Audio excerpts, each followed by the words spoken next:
Oh my goodness. That was by far the best NASCAR race I've ever been to so far. And I still have a lot of years to live, and so do you guys, but what a race, what a finish. Let's talk about it because we have now our third first time winner in the first six races.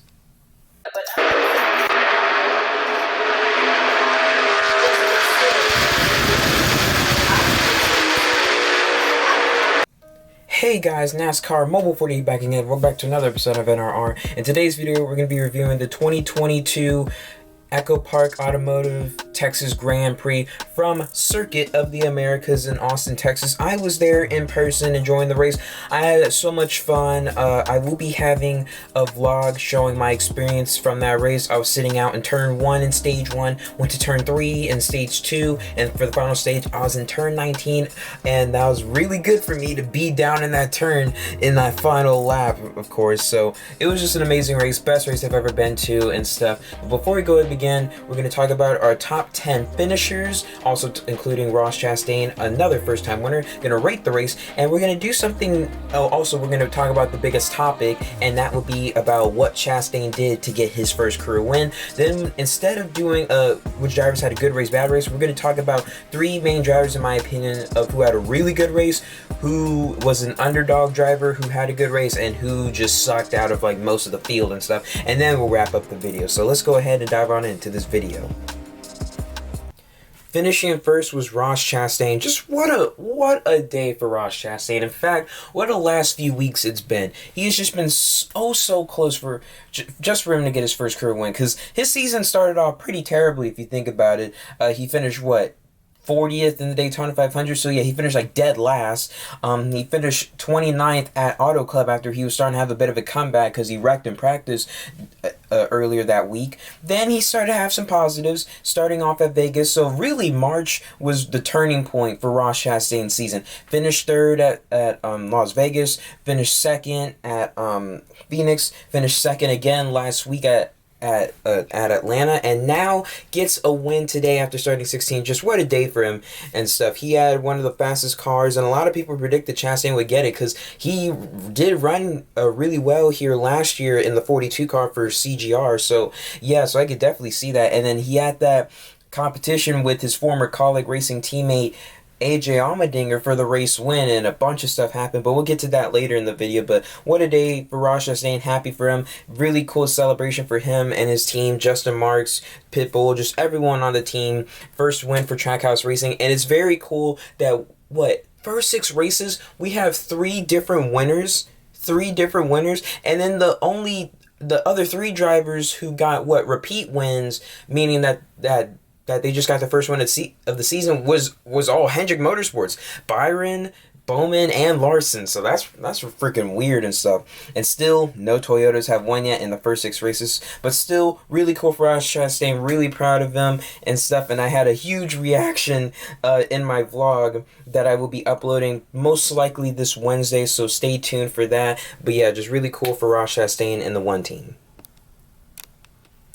Finishing in second was my boy Alex Bowman. I actually thought Alex Bowman had it for a second. I mean, started fifth in this race. He fell back early in stage 1, and then he started to make his way back in stage 1. He got points. Stage 2, he was kind of like deep in the mid-pack in the field, and in stage 3 he was starting to make his way back up. He was running in the top 10, and Bowman, he's pretty good at some of these road courses, so I wouldn't count him out at road courses, but I wouldn't actually pick him to win a road course. But it shows that he's pretty good here, because he finished pretty good here last year and gets runner-up in yesterday's race. But I really thought Bowman had it, because once Allmendinger and Chastain got together, Bowman was coming on the inside, and then he tried to make that move to clear them on the outside, but then Chastain punted Allmendinger into Alex Bowman, which I don't think he meant to punt Allmendinger into Bowman, but he definitely wanted to move Allmendinger out the way. Just didn't know it would hit Alex Bowman, but still very unfortunate for Alex Bowman. So close to getting his first win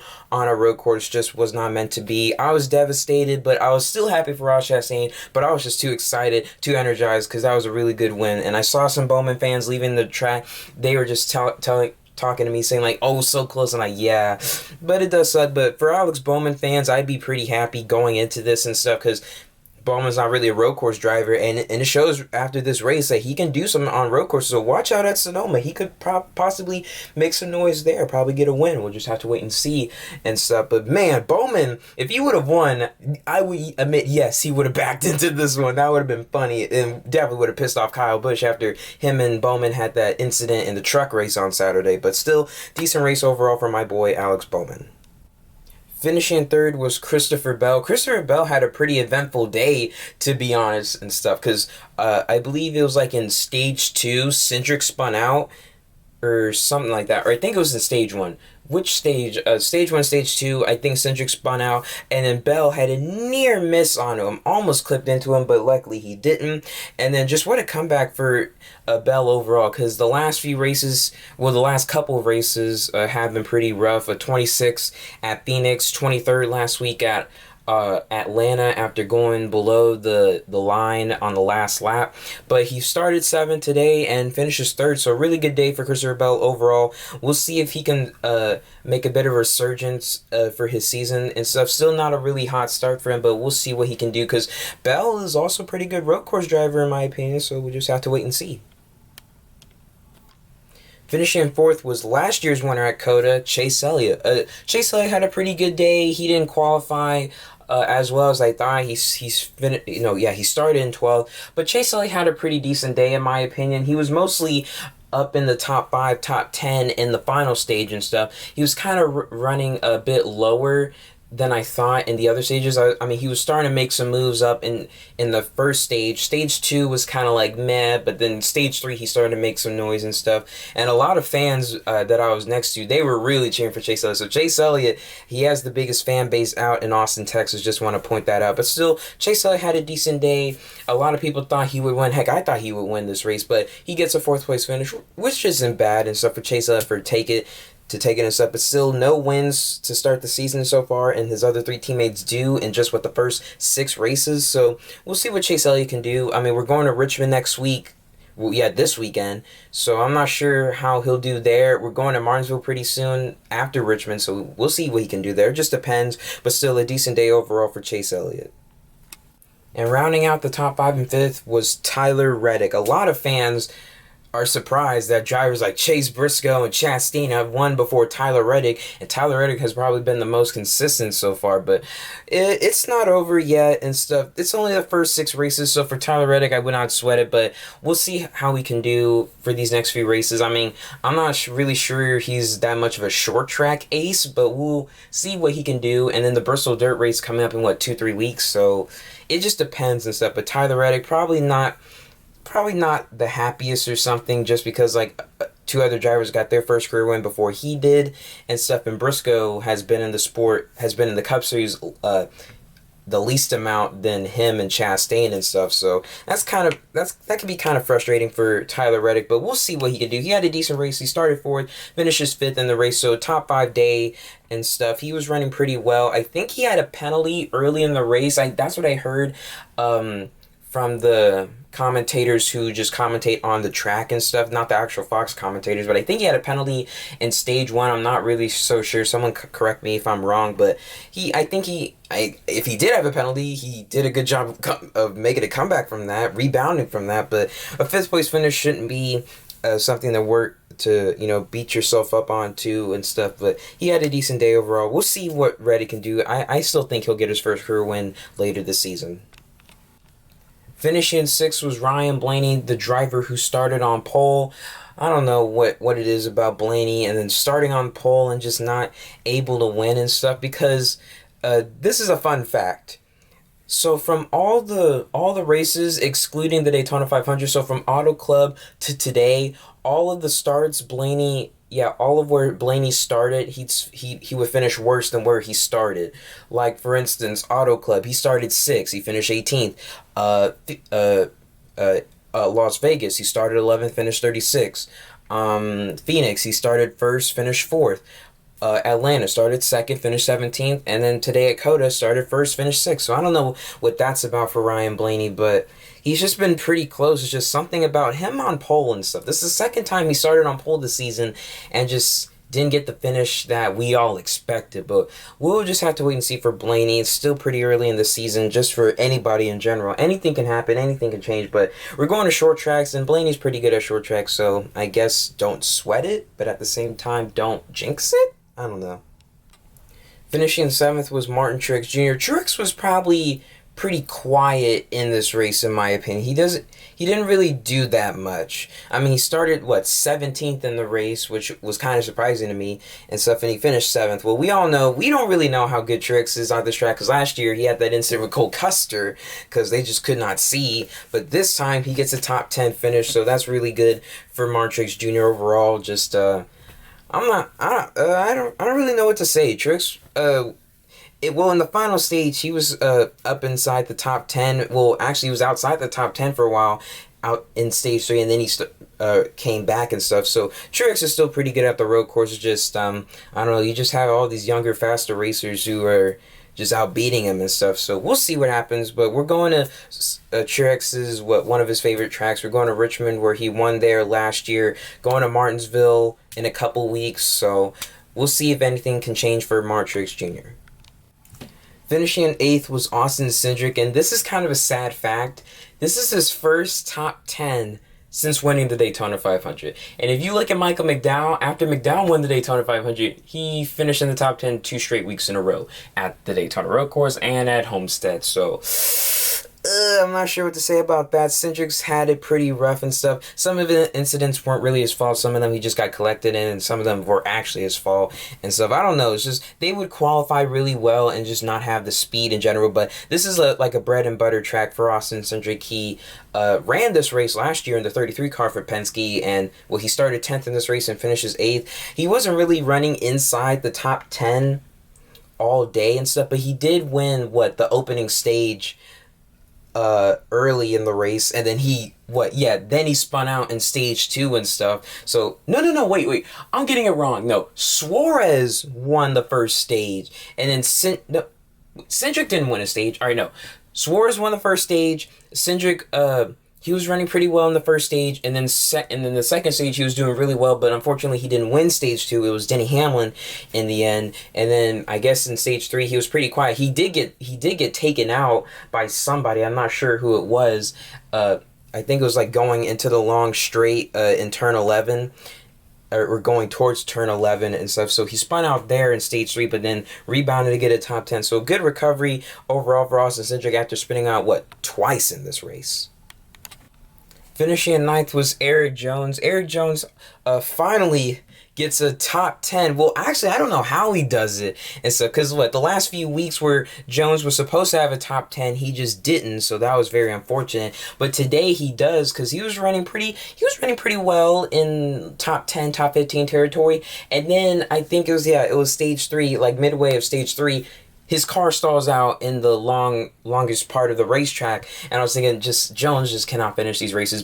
And then I always saw him going around turn 19, just trying to catch the field, and somehow, some way, this guy gets 9th. I don't know how Eric Jones did it, but he got a top 10. If I'm him, I'll just say, you know what? I don't care if the car stalled. We got a top 10. Doesn't matter. We did it. Good job, guys. Let's head on over to Richmond. So yeah, pretty surprising finish for Eric Jones in the 43 team after that early incident. And finally, rounding out the top 10 and 10th was Austin Dillon. Finally, Austin Dillon did not get taken out by a Suarez or Kyle Busch. He finally does it by himself. He started 21st in this race, finished 10th. So both RCR cars finished inside the top 10, which is a good day indeed for the team. So I don't know really what to say for Austin Dillon. He had a pretty quiet day. I wasn't really paying attention to him as much as some of the drivers that people thought were going to win this race, but he had a pretty good race, pretty clean race. He mostly stayed out of trouble and just got a top 10 in the end. So good job for Austin Dillon, the 3 team, because we know he's not that much of a road course ace himself. You see what I did there? You see what I did there? I said road course ace, and his son's name is Ace, so... Alright, I'm done. And now let's rate this race. Like I said, this was the best NASCAR race I've ever attended so far. Other tracks I've been to, Texas Motor Speedway, I already know your guys' opinion on that. Chicagoland, the last race at Chicagoland, and now here. And also, looking about it, I think this is the second time I've been to a driver's first career win. I went to Bowman's first career win at Chicago. Now I go to Chastain's first career win here at COTA. And this race was just amazing. Fan experience was awesome. I got some cool stuff from the race, which I'll share with you guys this Friday, so stay tuned on the channel. And it was just amazing overall just to be there. I'm definitely looking forward to coming to this race next year and stuff, if there is no rain like last year. But we'll just have to wait and see. Only time will tell. But I'm not going to give this race a 10 out of 10. I'm going to give it a 9.5 out of 10 because something that kind of bothered me was just like all the late race cautions that we got. I was like, come on, this race should have already been over and stuff. And the cautions just kept adding time to it and stuff. And it was pretty annoying and stuff, having the drivers to go around a 3-mile track, 2 laps just to get back restarted to go and stuff. So that was kind of the annoying part. So I think NASCAR should find a solution to that, because I think that's been an issue with road courses that a lot of people brought up last year and stuff. So if they could just fix that, I'll be a-okay. But I'm going to give it a 9.5 out of 10. So let me know what you guys would give it in the comment section below. Now, the biggest story of the race is the Chastain and Adrian Madinger situation. Now, some people are saying, was Chastain's move justified? Like, was it fair game or was it, like, unfair?